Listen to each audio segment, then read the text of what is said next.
ভাই আমাদের তারেক ভাই মানে শহীদ প্রেসিডেন্টের ছেলে, বড় ছেলে, তার গায়ে হাত দিয়েছে। তো কি মনে করেন কি হওয়া উচিত? আজকে জয়ের গায়ে হাত দিলে কি হইতো? তেমনটাই ধরবেন। কোনোভাবে যাতে বিএনপি না আসতে পারে সকল প্রক্রিয়া নেওয়া হয়। সে গেছে, হ্যাঁ, তখন গেছে প্রণব মুখার্জির কাছে, স্যার একটা ব্যবস্থা করেন। সেনাবাহিনীকে নষ্ট করছে কি? সেনাবাহিনীকে নিজে নিজে নষ্ট হয়েছে? রাজনীতিবিদরা সৃষ্টি করছে, রাজনীতিবিদরাই সেনাবাহিনীকে নষ্ট করছে। আমার তো ব্যারেকে থাকার কথা, বাইরে আসার কথা না। এই যে লগি বইটা মারামারি করলো কেরা? আওয়ামী লীগ করলো, বিএনপি গ্যাঞ্জাম করলো যে তারা এই মানে না সেই মানে না, তো বাধ্য হয়ে সেনাবাহিনী হস্তক্ষেপ করছে। এখন হস্তক্ষেপ করলে আপনার কী হইতেছে? আমাকে তো বৈধতা লাগবে, এক্সিট লাগবে। এক্সিটটা সংবিধানে নাই। সংবিধানে এক্সিটের ব্যাপারটা থাকতে হবে, কারণ আমাদের রাজনীতিবিদ ভালো না হলে ভালো সেনাবাহিনী হবে না। আমাদেরকে সেনাবাহিনী থাকবে সম্পূর্ণ ব্যারাকে, এর সাথে আপনার কোনো সম্পর্কই নাই। এবং আমাদের সেনাবাহিনীর যে মাননীয় মিনিস্টার, ডিফেন্সের মিনিস্টারকে হাসিনা, নো, এটা প্রেসিডেন্টই হবেন। হাসিনারা রাজনীতিবিদ, আমাদেরকে ব্যবহার করে, in that includes DGFI NSI. এই জন্য আমরা বিপদে পড়ি। কারণ আপনি দেখেন বিএনপি কেন সৃষ্টি হয়েছে? যেহেতু ক্ষমতা নিছে, এর বৈধতা লাগবে। তো এই বৈধতার জন্যই সে দল বানাইছে। সেম টু এরশাদ, এই যে ঢুকছি ক্ষমতা নিছি, বৈধতা কি? তো দল বানাই। সেম এনসিপি বানাইছে, দেখছেন? এই জন্য সেম 111 হয়েছে 2 বছর, তখন উপায় নাই, সে দল বানাবে না, তার মেরুদণ্ড কম। সে গেছে, হ্যাঁ, তখন গেছে প্রণব মুখার্জির কাছে, স্যার একটা ব্যবস্থা করেন। আচ্ছা ঠিক আছে, তুমি হাসিনারে বানাও, তোমার সব ক্লিয়ার। আলটিমেটলি এখন আমেরিকায় লুকিয়ে আছে।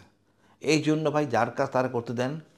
আর এই ধরনের কাজ হইলে আইনের মধ্যে আনেন, হানা ভোট করে একদম পরিষ্কার করে দেন।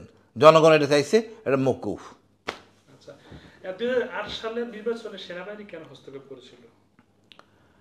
8 সালে ওই যে বললাম, প্রণব মুখার্জির সাথে যে শর্ত হয়েছে, আওয়ামী লীগকে ক্ষমতায় আনতেই হবে।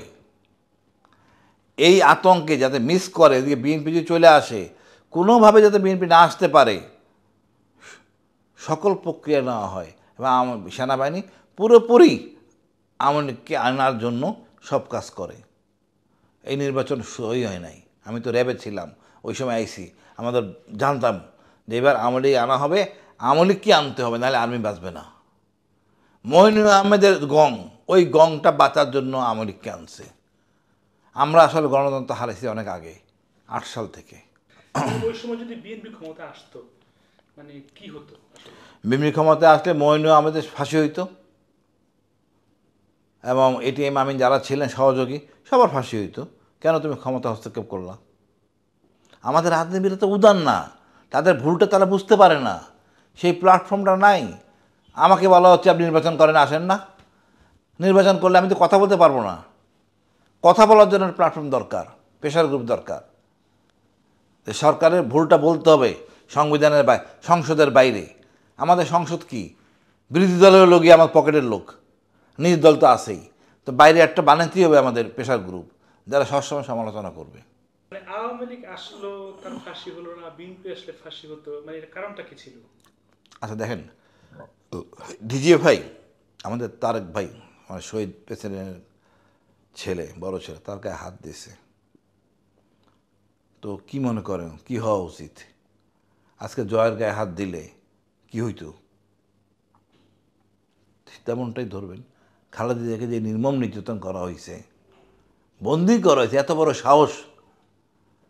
একটা স্বাধীনতার ঘোষক তার স্ত্রী, প্রধানমন্ত্রী, আমাদের সেনাপ্রধানের স্ত্রী, আর এই সেনাপ্রধানকে আমরাই মারছি, তার স্ত্রী কেন বন্দি করছেন? এত বড় সাহস মনিউ আমাদের! ও তো ঘাট থেকে তো গর্দান থেকে মাথা অনেক আগে চলে যাওয়ার কথা। বাংলাদেশে এখন আসলে তো মার খাবে সে, কেউ না ধরলে আমি তারা ধরবো। এটা গাদ্দার, গাদ্দার মানে মির্জাফর হচ্ছে গাদ্দার, একে রাখা যায় না। এর গণপিটনি, এর জন্য দরকার ঐক্যবদ্ধ। এটা এরকম একটা মায়ের হইতে পারলে না আসলে সেনাবাহিনী ঠিকই দিত, পাচ্ছি না, সত্য কথা। গাদ্দারটা চিরতরে যাইতো।